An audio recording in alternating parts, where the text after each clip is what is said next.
Plastic वाले लिया है कोई दिल से अगर कोई दिमाग से करता है दिल से करता अपने जैसे लोग जो इस एंगल को समझते हो, जो सरकार के पूरे प्रोपेगेंडा को समझते हो, फिर उनका संगठन, फिर अपने लोगों के साथ खड़े होना, तो उसमें हम एक एक चीज का, यानी एजुकेशन के जुड़े भी एक एक चीज का समाधान देंगे। अब हमारे ने बात तो कह दी, लेकिन उस तक आपके गांव तक कौन पहुंचाएगा? सोशल मीडिया का इन्होंने इस्तेमाल किया बर्बाद करने के लिए, आजकल ये इस्तेमाल कर रहे हैं हम लोगों को ट्रेसिंग करने के लिए। आजकल इन्होंने अपना शुरुआत की हुई है कि आप एक भी कदम जो है इनसे पूछे बिना ना उठा पाओ। आजकल तो ये प्लान कर रहे हैं ये, ठीक है। तो सर्वेलेंस स्टेट बनने से कैसे बचाएं और इस पूरे के पूरे प्रोपेगेंडा को किस तरह, न्यू वर्ल्ड ऑर्डर को कैसे ध्वस्त किया जाए, और हम अपनी सारी कमान इनके हाथों में क्यों दें। मतलब ये लड़ाई है बेसिकली कि हम क्यों इनके हाथ की कठपुतली बने।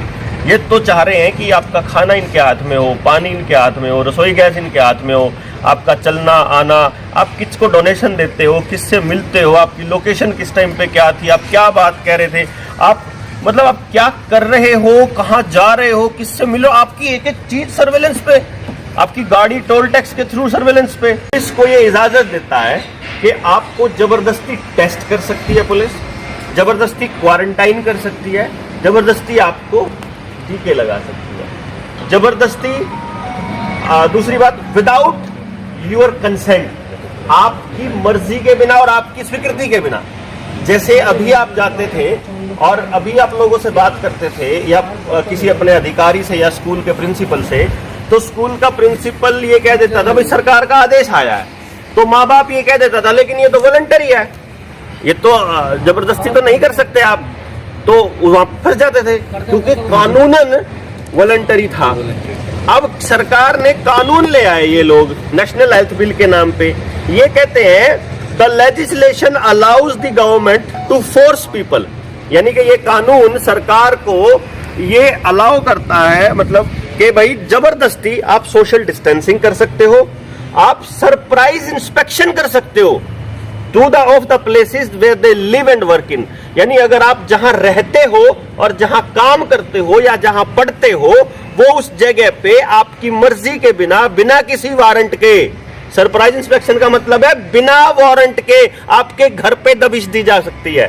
ये तो गुंडागर्दी टोटल प्योर, कि भाई केवल शक के आधार पर उन्होंने नारनौल को मान लो रेड जोन घोषित कर दिया और मैं नारनौल से गया हूं और मेरे मोबाइल की लोकेशन के हिसाब से उनको पता लग गया कि आज बलारा जो है वो नारनौल महेंद्रगढ़ से होके गया, महेंद्रगढ़ तो रेड जोन बना रखा सरकार ने, इसका मतलब रेड जोन में तो आया तो इन्फेक्ट हो रहा होगा। अगर वो इन्फेक्ट हो रहा होगा तो केवल उस आधार पे वो आपके ऊपर मेडिकल एग्जामिनेशन कंडक्ट कर सकते हैं, लेबोरेटरी एग्जामिनेशन कंडक्ट कर सकते हैं।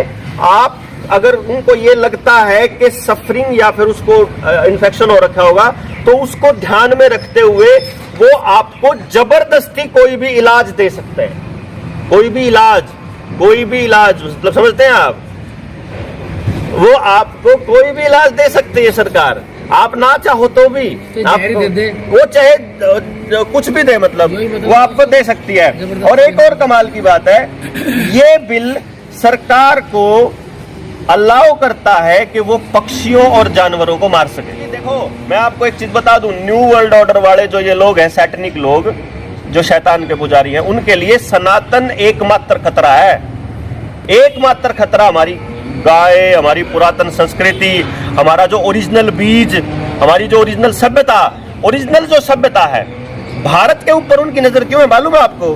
क्योंकि भारत के बीचों बीच भूमध्य रेखा गुजरती है, भूमध्य रेखा के ऊपर सूरज की रोशनी सीधी पड़ती है, जहां सूरज की रोशनी सीधी पड़ती होगी उस जगह पे वनस्पतियों का भंडारण होगा। ये देश इतनी बार इतने साल गुलाम रहने के बाद भी सरवाइव कर रहे हैं यहाँ के लोग, क्योंकि यहाँ प्राकृतिक चीजें इतनी ज्यादा हैं, तो उनको यहाँ सबसे ज्यादा अट्रैक्ट ये जगह करती है।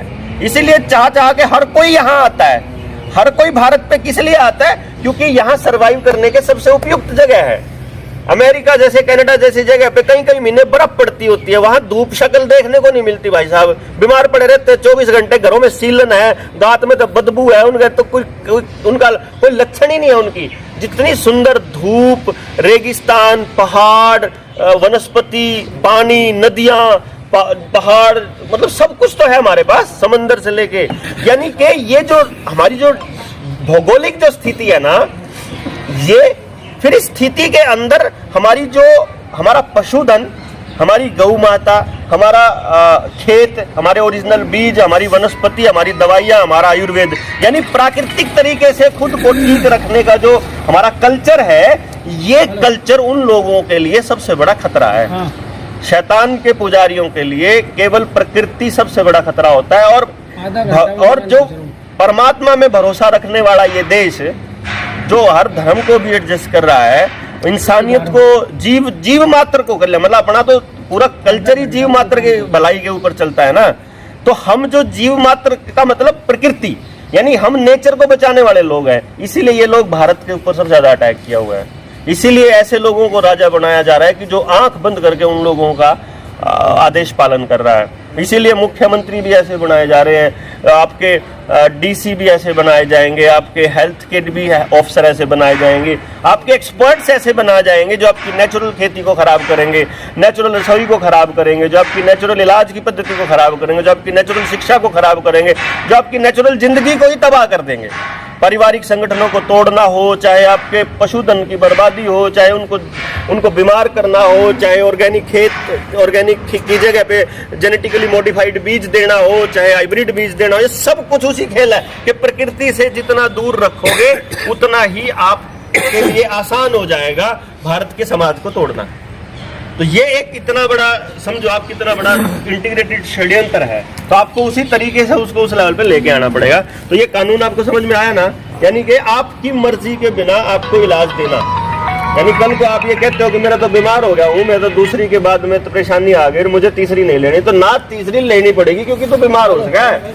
चौथी डोज शुरू हो रही है ऑस्ट्रेलिया में, वो मैंडेटरी है। वहाँ अपनी तरह व्यवस्था नहीं है कि जैसे हम बैठे हैं आज़ाद हैं, अपनी ये गौशाला की व्यवस्था है, इस प्रांगण में आगे जगह मिल गई और अपने समाज के लिए चिंतन कर लिया, वो गुलाम है।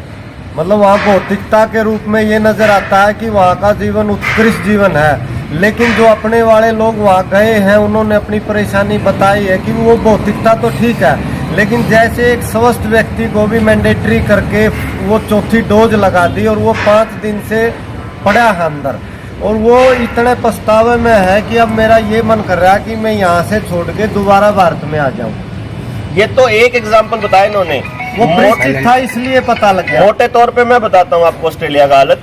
ऑस्ट्रेलिया में आज से 6 महीने पहले एक कानून पास किया गया था कि जो लोग सरकार को कॉम्प्लाई करने से मना करते हैं, जो लोग सरकार की बात मानने से मना करते हैं, उनकी प्रॉपर्टी सीज कर दी जाए। उन्होंने ये नोटिफिकेशन ला दिया।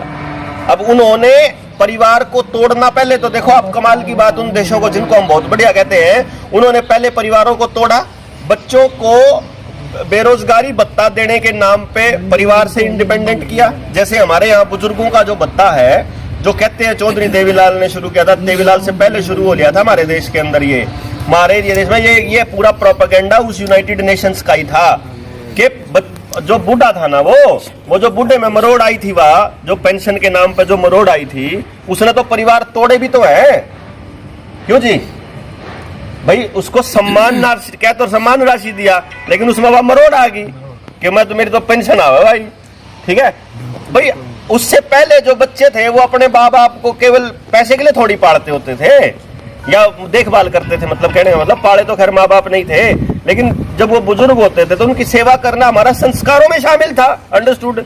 उसमें पेंशन का कोई खेल ही नहीं था, लेकिन इन्होंने क्या किया, बच्चों को भी अब बेरोजगारी भत्ते के साथ जोड़ दिया।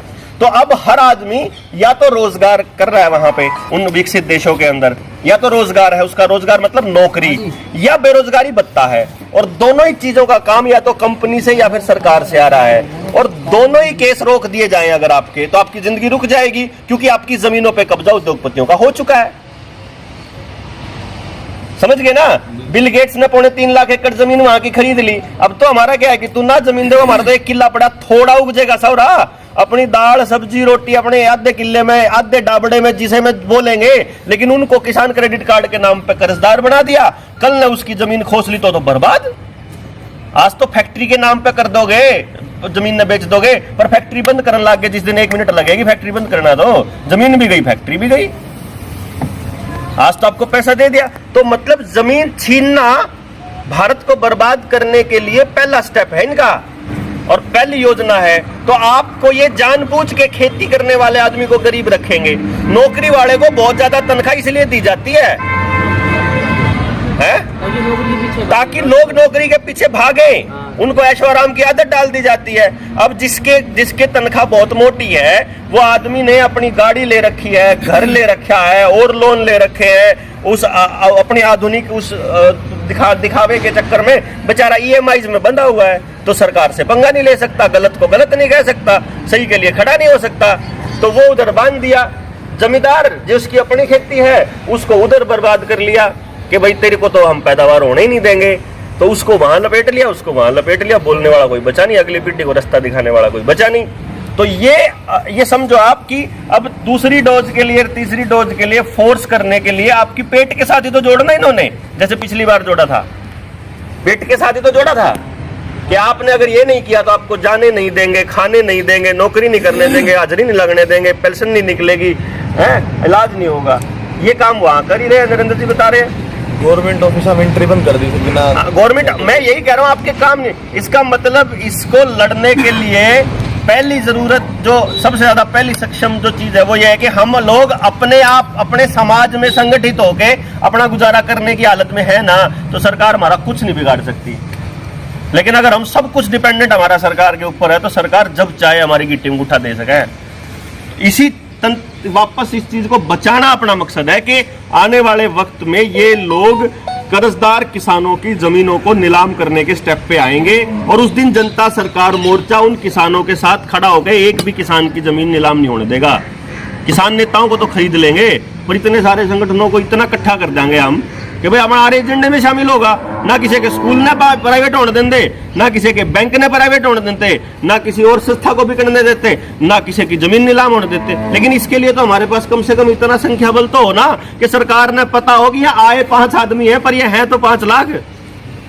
क्यों जी? सही बात भाई आज हमने, अगर हम इतना बड़ा करके हम आज नारनौल के अंदर ये साबित कर दें हम कि बिना बुलाए हमारे पास नारनौल के अंदर 10,000 आदमी इकट्ठे हो जाते हैं, बिना बुलाए हर डिस्ट्रिक्ट के अंदर इतने आदमी इकट्ठे हो जाते हैं, स्टेट लेवल पे जब चाहे ये लोग 5 लाख, इतना ही खतरा बतेरा सरकार ने कि भाई इन 5 आदमियों की बात कम से कम सुननी तो पड़ेगी। भाई लॉजिकल रीजन दे के निपटाओ यहाँ से। जब भी किसी के साथ गलत होने लगेगा हम बोलेंगे सारे के सारे। क्यों जी? तो ये एक्चुअली विजन है अपना, और इसी के लिए आए हैं। यही भारत माता की जय। न्यू वर्ल्ड ऑर्डर जिंदाबाद। जनता सरकार जिंदाबाद। भारत माता की जय। न्यू वर्ल्ड ऑर्डर जिंदाबाद। जनता सरकार जिंदाबाद।